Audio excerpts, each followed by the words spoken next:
Bentornati ragazzi, oggi parleremo del sistema di graduazione del Brazilian Jiu-Jitsu. Allora, siete stati in tanti ad avermi chiesto questa cosa qua. Quante cinture ci sono nel Brazilian Jiu-Jitsu? Come funzionano? È come il karate? È come il judo? No, è un metodo completamente diverso. Allora cominciamo. Secondo l'IBJJF, che è l'ente internazionale più importante, le cinture sono 5: la bianca, la blu, la viola, la marrone e la nera.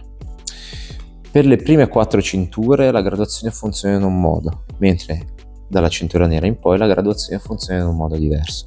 Per spiegarvi meglio il funzionamento delle prime 4 cinture vi ho portato qua la mia cintura bianca. Come potete vedere è molto sporca, molto vecchia, ha i suoi anni, ma quello che ci interessa di più è il portagradi, come questo qua nero che vedete, ok? Qui vengono inseriti i gradi che una persona riceve nel Brazilian Jiu-Jitsu, che sono 4 in totale. Dopo l'ottenimento del 4º grado una persona cambia cintura. Come cambia cintura? Potrebbe essere tramite esame, per aver vinto una gara, per meriti sportivi, dipende molto dalla scuola in cui si appartiene. Invece, come si ricevono i gradi? I gradi si ricevono dal proprio maestro, magari per anzianità, per essere diventati più bravi e per molti altri motivi, che potrebbe arrivare anche dal condividere il tatami con gli altri, con la buona disciplina e anche la costanza negli allenamenti. Per le cinture nere invece i gradi vengono assegnati in un modo diverso, vengono assegnati in base al tempo. Il primo grado si riceve dopo i primi 3 anni e così vale anche per i prossimi 2.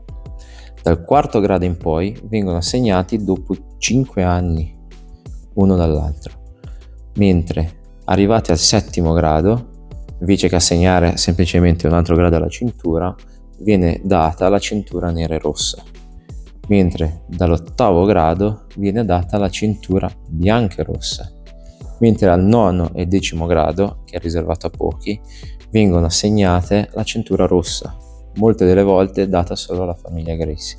Ci sono pure dei casi molto particolari, come cinture magari colorate che hanno il portagradi rossi. Che cosa significa? Che queste persone sono degli insegnanti, non ancora cinture nere, di quelle scuole, molto utilizzato ad esempio nelle scuole della Gracie Barra. Ci sono anche delle cinture nere con, invece che avere i portagradi rossi, ce l'hanno di colore bianco. Lì c'è una storia dietro, perché nelle prime gare di Brazilian Jiu-Jitsu in Brasile le persone arrivavano con le cinture da judo, quindi senza i portagradi, cosa che non era accettata nelle gare dei tempi, e quindi per fretta, per esigenza, cosa facevano? Prendevano il tape e se le legavano proprio così per imitare il portagradi, cosa che poi si è tramandata avanti dicendo che quelli con la cintura nera, con il portagradi bianca, sono quelli che fanno le gare, mentre quelli con i rossi sono più maestri. Sono comunque accettate nelle gare e sono molto belle, a me piacciono un sacco. Come vedete qua nella mia cintura ci sono 2 nastrini bianchi, che non significa che abbia dei gradi, ma indica semplicemente che una persona è un insegnante.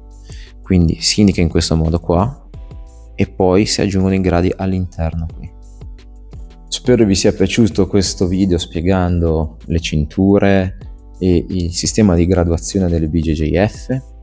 Adesso nei prossimi video spiegherò cintura per cintura cosa dovrebbe fare, come dovrebbe comportarsi, e aggiungerò comunque le mie considerazioni, cioè la mia esperienza con ogni cintura. Comunque mettete like, seguite il canale e ci vediamo al prossimo video.